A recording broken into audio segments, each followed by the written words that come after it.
This is the aftermath of an attack on a train heading to Mumbai, where a police officer shot and killed his superior and then 3 visibly Muslim men.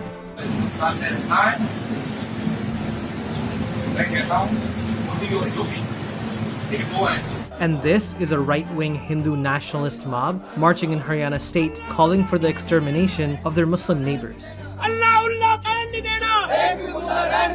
India is home to more than 213 million Muslims, the largest religious minority in the country. But a string of recent attacks has left many wondering if they're safe in their homeland. How is it possible that an hour away from the national capital, you have hate rallies asking for boycott and apartheid and ethnic cleansing, and the state cannot arrest the perpetrators? Our forefathers fought for the liberation of this country from the British. To have them to prove your Indianness to the country is the ultimate humiliation. It is exhausting for an Indian Muslim to constantly prove his Indianness, to constantly say, hey, I love my country. 2023 was the year Indian Prime Minister Narendra Modi welcomed global leaders of the G20 to the so-called largest democracy in the world. But India's minorities are wondering if they're protected in the country. There is not a day in India that there isn't a hate crime against a Muslim or a Dalit or an Adivasi or a Christian in this country. Rana Ayub is a journalist who has been closely following the treatment of minorities in India. But now she's become the target of the Modi government. There's this constant mental harassment and mental intimidation where you drown journalists in a battery of cases. So what is India really like for many of its citizens? And why is it so different from the story Modi is pushing in front of world leaders? On July 31st, 2023, Chetan Singh, a 33-year-old police constable, allegedly shot and killed his superior officer and then walked into different train compartments, firing 12 rounds from his gun, killing 3 Muslim men. Honestly, present-day India, there hasn't been something like this. This is like literally before G20. This is a depravity I have not seen before so far. I mean, if this is not a terror attack, I don't know what else is a terror attack. How else does a terrorist look like? Chetan Singh picked out 3 men with beards, and according to some eyewitnesses, even asked some of his victims if they were Muslim before shooting them.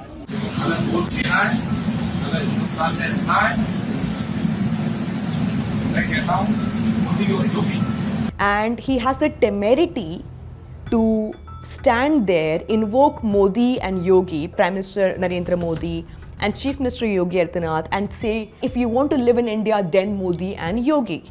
Prime Minister Narendra Modi and his BJP party, which runs the government, has been accused of encouraging violence against minorities in India, especially Muslims. And BJP leader Yogi Adityanath, the Chief Minister of the state of Uttar Pradesh and Modi's potential successor, has been known for using hate speech and his calls for India to be a Hindu nation. Bharat Hindu राष्ट्र था, है और वर्तमान में भी रहेगा, आगे भी रहेगा. Some news outlets and officials blame Chetan Singh's behavior on mental illness. But Rana says people like Chetan Singh don't act in a vacuum. Chetan Singh did not happen in a void. He happened because the way hate politics in India has been normalized for him to feel that he can get away with something like this with impunity. Because here is a man that 6 years ago, he was involved in another hate crime, but he was still given a weapon. Chetan Singh was arrested and charged with the killings. But Rana says that while the violence happened at an individual level, the sentiment behind it wasn't. There are many more Chetan Singhs operating in India right now, on our social media, on our internet, on our Facebook, who just do not have a weapon in their hand. So that's the climate that Indian Muslims are facing and Indian minorities are facing right now. And it's not just individual actions that threaten the lives of Muslims. You're watching a right-wing Hindu mob marching against their Muslim neighbors in the state of Haryana. Jai Shri Ram, Jai Shri Ram. The groups behind this rally are the Vishwa Hindu Parishad and its youth wing, the Bajrang Dal. The Bajrang Dal is accused of lynching 2 Muslim men earlier this year for allegedly transporting beef. But the people behind the killings have still not been arrested. Since cows are sacred to certain Hindu castes, killing cows is illegal in many states. But many times, so-called cow vigilantes take matters into their own hands. There was a culture of communal polarization which happened because the state administration looked the other way. The police was just pretending like, okay, what is happening? Muslim residents were upset at the lynchings and the lack of justice, and did not want the rallies in their towns. I think Muslims pelted stones at a Hindu rally. In response, the Hindu supremacist groups then forced Muslim businesses in the town of Nu to shut down. मुसलमानों से अपने दुकान मकान खाली करो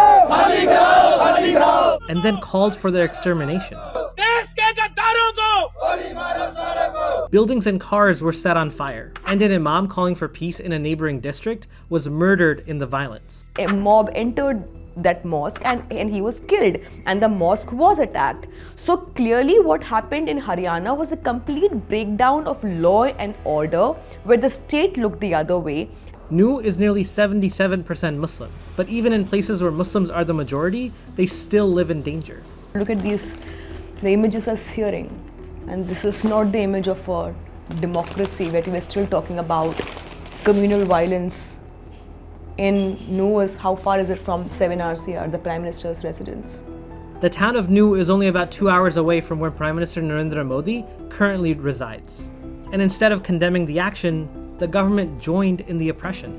Police made over 150 arrests, but almost all of those arrests were of Muslim residents. Then the government brought in the new symbol of oppression against Muslims, a bulldozer. Instead of dispensing justice, what was happened was Muslim houses were being demolished. Over 300 Muslim homes and businesses were bulldozed. It's a tactic the BJP has been known to use throughout the country in the aftermath of religious violence. The High Court has said that the attempt to demolish Muslim houses looks like an attempt at ethnic cleansing. It's not me, it's the High Court which has cast aspersions. It is the Supreme Court of India which has asked to stop hate rallies in India. It is a big problem. Rana says instead of condemning the behavior of Hindu supremacist groups and BJP leaders inciting violence, Prime Minister Modi has purposely stayed silent. This nafrat, this hate is the new language of this country. And I constantly feel that we have a Prime Minister who wants to tweet about everything. Instagram stars, food, festivals, world leaders. Why can't the Prime Minister of the country put out a simple tweet, not blaming anybody, saying, I will not tolerate any communal violence in the country? Why isn't the Prime Minister of the country not giving a clarion call for peace?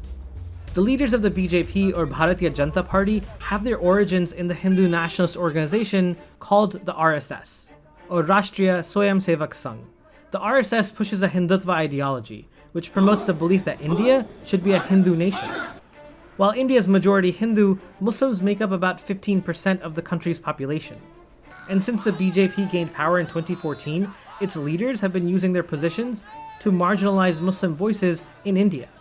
They've even rewritten government history books to remove mentions of Muslim rulers, and in some cases, even renamed streets named after Indian Muslims. We are going back to an age where we are promoting a very far-right ideology in our textbooks. I won't be surprised if tomorrow the Taj Mahal is being renamed. I hope it does not, but I won't be surprised. The state of Uttar Pradesh, where Yogi Adityanath is in charge, is home to 38 million Muslims. But his policies and speeches have brought discrimination against Muslims to the forefront. This is a video of a Hindu school teacher in India telling her students to slap a Muslim student in class and telling him he should be expelled. This othering of Muslims has now become mainstream and is even seen in Indian pop culture, especially Bollywood. India's Hindi language movie industry has been rife with blockbuster releases with sensational anti-Muslim stories. Every time there is a violent act, you see a green flag. You see somebody offering a namaz. The Kashmir Files, released in 2022, is about the exodus of a certain caste of Hindus called Kashmiri Pandits from Indian-administered Kashmir. The fictional story has been accused of being inaccurate and for villainizing Muslim Kashmiris. I think I had to just step out of the theatre because it got too triggering for me. The fact that Muslims love to see blood all around them of innocence, you know, the way we were talking about jihad, the way our children talk about jihad as if that's the only thing that they want in life, is the children waging jihad in India. And to see the immediate impact on the audience members. So the woman who's sitting in front of me, this pregnant woman, was like, "Ye log aise hi hote hain," and I had to turn and I said, "Kaise hote hain?" And she was like, "The Muslim." I said, "Yeah, I'm a Muslim." She said, "Yeah, but you know, you're all like this." And I felt so isolated in the theatre because nobody spoke up for me. And in 2023, the Kerala story spread the false narrative that many young Indian women were being targeted and recruited by ISIS members. This concept is known across India as love jihad. It's a popular conspiracy theory that Muslim men are purposely trying to marry Hindu women in order to convert them, and in turn, forcing the Hindu population of the country to go down. दुश्मनी रिश्ते बनाओ जरूरत पड़े तो उन्हें pregnant करो। How many cases of love jihad can the government of the day prove on the floor of the house? But we don't need that. We have enough hate rallies, television programming, WhatsApp forwards, Facebook, TikTok, Instagram. That is enough to make you believe it's existing. You are making an entire majority community in India feel like victims in their own country. I have never seen a majority feel like victims in their own country saying, you guys are taking from us what was ideally ours. Rana says India's majority needs to do its part to curb the violence and hate in the country. The people are witnessing the lynchings. The people are witnessing the hate crimes. The people are witnessing the demolition of Muslim houses. They're witnessing the hate messages on their WhatsApp, but they are being passive observers, even the well-meaning people. And that is happening because of this climate of fear. For Rana, there's a stark difference in the reality on the ground and what's being projected of India to the outside world. I go around in Bombay, Delhi. I see these massive G20 posters saying Mother of Democracy to host G20. And in the background of this, I see massive hate rallies, love jihad rallies, where there are cops in attendance and there are orange caps and flags with Hindu nationalist anthems. In addition to her reporting, Rana has a weekly column with the Washington Post. And when she writes about hate crimes and the treatment of minorities in India, she not only gets death threats from Hindu nationalists, she's also targeted by the BJP government.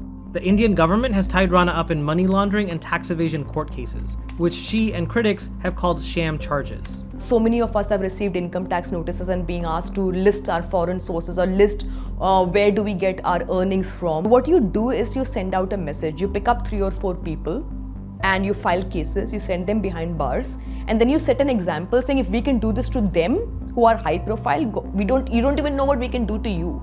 I hope there is a day that goes by that we don't have to go to court or we don't have to go to the police station. The kind of rape and death threats that I have been tagging Mumbai police forever now, where they have put pictures of my house outside on social media, where they have been doxing me. There's so much impunity that they don't even think that they should delete their threat to me, because they know nothing is going to happen. It's happening to me, it's happening to every third journalist. Some of us are in positions of power where we have international exposure, so our cases get spoken about. But there are journalists who are suffering in silence. And that is the state of affair of journalists in India. Many times when Indian Muslims speak up, they're often labeled as Pakistani sympathizers or not Indian enough. I feel, as James Baldwin said, I love my country, which is why I feel the right to criticize it. And I'm not ashamed of it. I'm proud of it, which is why I'm trying to work on it, which is why I'm trying to make my country a better place, which is why I'm trying to protect my country from the fascists. This is the India I grew up in. I do not want this country to be decimated on religious lines.